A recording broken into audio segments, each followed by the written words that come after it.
fikir verin. Görün burada Allah ne diyor. O zaman pis emellerinizi, hayırsız işlerinizi yada salacaksınız. Təqsirlərinizdən və iğrənc işlərinizdən ötürü özünüzdən iğrənəcəksiniz. Qeyri-adi bir ayədir.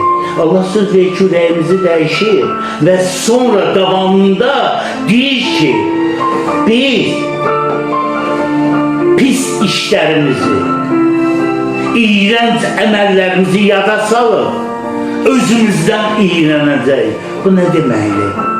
Mən bu haqda bunları söylemek istedim. Ne kadar ki insanın kalbinde Allah'ın çırağı sönüydüsə, insan onu bunu görür, özünü görür.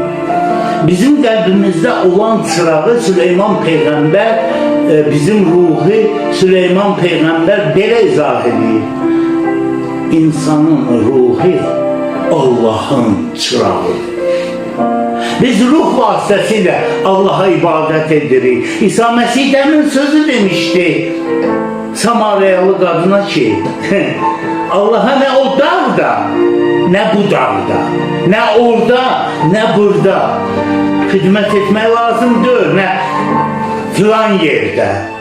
Allah'a hizmet edenler ruhta ve hakikette hizmet etmelidirler. Bu ne demektir? Bu deməkdir ki, Allah'ı insanla birləşdirən ruh vasitəsilə Allah'a səcdə qılmaq lazımdır. Və həqiqətdə o ruh nə qədər sönüydüsə, insanın milyonlarla Allahları var. İnsanın milyonlarla arzu istəkləri olur, amma elə ki o ruh insanda yanır, İnsan başlayır əsl birinci Allah'ı görmeye ki Allah kimdir, nədir? Mən nə qədər istəyərdim bir şey.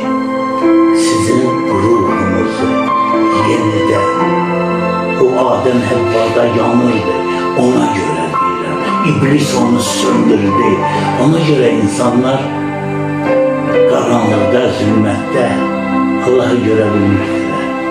Eğer o ruhu İsa Mesih yandırırsa insan birinci Allah'ı görür. Ve inanın bana, insan Allah'ı görenden sonra o ruh ikinci insanın özüne gösterir.